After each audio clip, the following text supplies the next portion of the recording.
नमस्कार। आज की इस वीडियो में जानेंगे being plus V three, having plus V three, having been plus V three के बीच क्या डिफरेंस है। साथ ही साथ being plus other word, having, had, being plus adjective, इन सभी का कैसे यूज किया जाता है सेंटेंस में और इसका मीनिंग क्या होता है। बीइंग प्लस वी थ्री इसका मतलब होगा किए जाने पर, कोई काम किए जाने से या कोई काम किए जाने पर आप बीइंग प्लस वी थ्री लगाते हैं। सेंटेंस इस प्रकार से है, चोर अरेस्ट होने से डरता है। चोर अरेस्ट होने से डरता है, कोई काम होने से, कोई काम किए जाने से होता है। सेंटेंस होगा the thief is scared of being arrested. यहाँ पर आपका देखिए बीइंग के बाद आपका अरेस्टेड वी थ्री लगा हुआ है। वो पीटे जाने को लेकर चिंतित रहता है। सेंटेंस होगा he is worried about being beaten. Being beaten मतलब कि पीटे जाने को लेकर, कोई काम किए जाने से, इस पर आप यहाँ पर समझ पा रहे हैं। तो बीइंग बीटन पीटे जाने को लेकर या पीटे जाने से वो चिंतित रहता है। सेंटेंस बनेगा इस प्रकार से, मैं अपराधी होने से डरता हूं। मैं अपराधी होने से डरता हूं। तो सेंटेंस बनेगा I am afraid of being criminal. ये पर देखिए आपका I am afraid of being criminal, मतलब बीइंग के बाद आपका यहाँ पर क्रिमिनल आपका एक अदर वर्ड आ गया, ऐसे आप यहाँ पर समझ सकते हैं। तो सेंटेंसेस हम ऐसे कई सारे बना सकते हैं गाइस। आगे हैविंग प्लस वी थ्री जो बताएगा कुछ करके या करने के बाद, कोई काम करके या कोई काम करने के बाद ये हैविंग प्लस वी थ्री लगता है। और ध्यान रहे सेंटेंस आपका यूज होगा पास्ट टेंस में यूज होगा। खाना खाकर वो ऑफिस गया, तो वो ऑफिस गया आपका पास्ट टेंस है। सेंटेंस आपका खाना खाकर का बन जाएगा having eaten food. Having eaten food खाना खाकर वो ऑफिस गया, ही वेंट टू ऑफिस। उसने अंग्रेजी सीखा, ही लर्नड इंग्लिश। पर पास्ट टेंस है, पास्ट का इंडेफिनिट टेंस है। वो जॉब करने गया, he went to do a job. दो सेंटेंस मेरे पास है, अगर मैं चाहूं तो दोनों सेंटेंस को एक सेंटेंस बना सकता हूं जिसमें मैं हैविंग का यूज करूंगा। तो सेंटेंस बनेगा अंग्रेजी सीखकर वो जॉब करने गया। तो सेंटेंस बनेगा having learned English he went to do a job. इस बार से आप यहाँ पर देख सकते हैं कि कोई काम करके या कोई काम कर कर, तो हैविंग लर्नड इंग्लिश अंग्रेजी सीखकर वो कोई काम करने गया, उसने कोई काम किया, तो उसे आप लिख देंगे।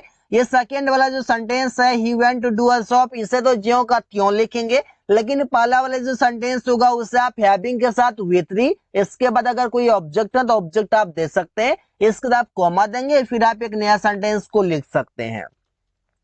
मैं उससे मिला, आई मेट हिम हो जाएगा। मैं बाजार गया, आई वेंट टू मार्केट, ये भी हो जाएगा। लेकिन दोनों को अगर मैं एक सेंटेंस बनाऊं तो इस पर हो जाएगा उससे मिलकर मैं बाजार गया। उससे मिलकर मैं बाजार गया, सेंटेंस होगा हैविंग मेट हिम। उससे मिलकर आई वेंट टू मार्केट, मैं बाजार गया। तो आप यहाँ पर देख सकते हैं, या तो आप अकेले भी बना सकते हैं कि उससे मेला देखकर वो अपना घर गया, अंग्रेजी सीखकर वो घर में बैठा हुआ है। तो ऐसे आप कई सारे सेंटेंसेस बना सकते हैं, अलग अलग आप एक ही में बोल सकते हैं। लेकिन चाहे तो दो सेंटेंस आपका अलग अलग है, दोनों को आप एक साथ भी यूज कर सकते हैं। तो आपके पास दो तरीके हैं, जो भी आपको बेटर लगे आप ऐसे यूज करते रहिए, बनाते रहिए, then you will have experience.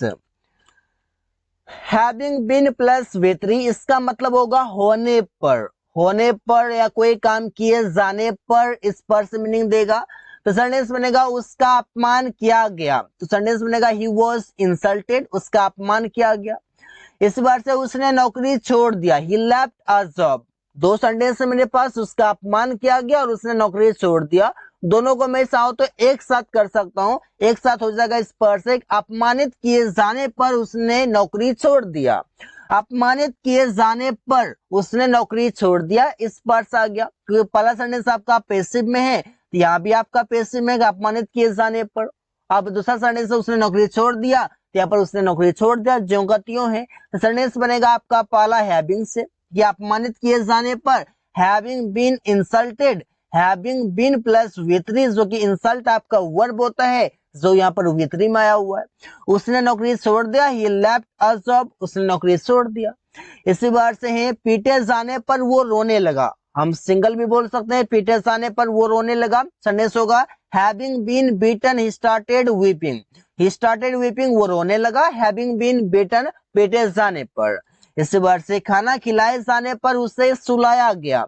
Sentence होगा हैविंग बीन फेड फूड। यहाँ पर फेड जो लिखा हुआ है, फीड मतलब होता है खिलाना, और खिलाना का थर्ड फॉर्म हो जाएगा फेड। फीड का फेड हो जाएगा, फूड आपका एक ऑब्जेक्ट है। Having been fed food he was made to sleep, उसे सुलाया गया, जैसे बोलता है उसे सुलाया जाता, he is made to sleep, इस पर हो जाएगा। अब इसे पैसिव में बोलेंगे और पास्ट में बोलेंगे तो जाएगा he was made to sleep, ऐसे बोल सकते हैं। अब खाना खिलाए जाने पर किसके द्वारा, उसके द्वारा खाना खिलाए जाने पर, उसके द्वारा तो बाय हिम भी बोल सकते हैं। अमन के द्वारा बाय अमन भी बोल सकते हैं, फूड के बाद आप लिख सकते हैं। तो ऐसे हम सेंटेंसेस कई सारे बना सकते हैं गाइस इसी प्रकार से। हैविंग हैड, इसका मतलब हो जाएगा कोई काम करके या खाकर, मतलब कि खाना खाकर ये बोल सकते हैं आप। जैसे कि नाश्ता करके, तो नाश्ता करके करके हो रहा है, मैं खेलने गया, तो सेंटेंस होगा having had the breakfast I went to play. Having had the breakfast, नाश्ता करके, आई वेंट टू प्ले, मैं खेलने गया, ऐसे बोल सकते हैं। लंच करके उसने मुझे कॉल किया, लंच करके उसने मुझे कॉल किया, सेंटेंस बनेगा having had lunch he made a call to me। having had lunch, lunch करके, had यहाँ पर आपका V3 है गाइस, have had had, यहाँ पर तीसरा had है यहाँ पर आपका, have first, had second, had third. he made a call to me, उसने मुझे कॉल किया, या फिर ऐसे बोल सकते हैं he called me, ऐसे भी आप सिंपल बोल सकते हैं। चाय पीकर वे लोग घर गए, सेंटेंस होगा having had tea they went to house। इसी बार से हम सेंटेंसेस बना सकते हैं। आगे मेरे पास बीइंग प्लस एडजेक्टिव जो बताएगा हो रहा, मतलब स्टेट ऑफ बीइंग में आपका होगा चेंज, स्थिति में होगा बदलाव। जैसे कि आप बोलते हैं वो मोटा हो रहा है, तो मोटा आपका एक स्टेट है और इसमें क्या हो रहा है, प्रोग्रेस हो रहा है, उसमें उन्नति हो रहा है, तो यहाँ पर क्या हो रहा है, बदलाव हो रहा है। तो सेंटेंस होगा पतला से मोटा हो रहा है, तो सेंटेंस बनेगा ही इज बीइंग फेट। यहाँ पर फेट आपका एडजेक्टिव है गाइस। तुम लोग लंबे हो रहे हो, स्थिति में बदलाव हो रहा है कि तुम लोग छोटे से बड़े हो रहे हो, लंबे हो रहे हो, समझ में आ रहा है। तो ऐसे हम बोल सकते हैं you are being long, you are being long, तुम लोग लंबे हो रहे हो। यहाँ पर लॉन्ग भी आपका एडजेक्टिव है, इस पर से बोल सकते हैं। वे लोग कमजोर हो रहे हैं, सेंटेंस होगा they are being weak, weak means होगा कमजोर, और ये भी आपका एडजेक्टिव है गाइस। रमेश मजबूत हो रहे हैं, सेंटेंस होगा रमेश इज बीइंग स्ट्रांग। यहाँ पर आप देख पा रहे हैं ये आपका V3 वाला एडजेक्टिव नहीं है, बल्कि आपका ऐसा एडजेक्टिव है जो आपको समझना पड़ेगा, कि जैसे कि strong man, weak person, long tree, long man, fat boy, fat girl, ऐसा हम बोल सकते हैं। तो जो भी नाउन के साथ आप इसे जोड़ देंगे और मीनिंग आपको दे देगा सही से, मतलब वो वर्ड आपका एडजेक्टिव होगा। ऐसे आप बोल सकते हैं ना फेट बॉय मोटा लड़का, ऐसे बोल सकते हैं फेट गर्ल मतलब मोटी लड़की, तो यहाँ पर आपका फेट आपका एडजेक्टिव है, सूट कर रहा है। रवि तेज हो रहा है, Ravi is being intelligent, intelligent भी आपका एडजेक्टिव है, इससे बोलते हैं intelligent boy, intelligent girl, intelligent person, इस पर्सन बोलते हैं। तो गाइस आगे हैं बीइंग, आपका इसका मतलब होगा के नाते, होने के नाते या होने के बावजूद, ये तीनों मीनिंग देता है, लेकिन तीनों को हम बनाते हैं बीइंग से ही। इसका एग्जांपल देखिए, जैसे कि बीइंग प्लस ऑब्जेक्ट होगा प्लस आपका सेंटेंस हो जाएगा, बल्कि कॉमा के साथ आप सेंटेंस लिख देंगे। तुम्हारा दोस्त होने के नाते उसने तुम्हारा मदद किया, अब कोई चीज होने के नाते, सेंटेंस होगा बीइंग योर फ्रेंड, तुम्हारा दोस्त होने के नाते ही हेल्प्ड यू, उसने तुम्हारा मदद किया, ही हेल्प्ड यू। वकील होने के नाते वो तुम्हें सलाह दे रहा है, सेंटेंस होगा बीइंग एन एडवोकेट, वकील होने के नाते ही इज सजेस्टिंग यू, वो तुम्हें सलाह दे रहा है, ऐसे बोल सकते हैं।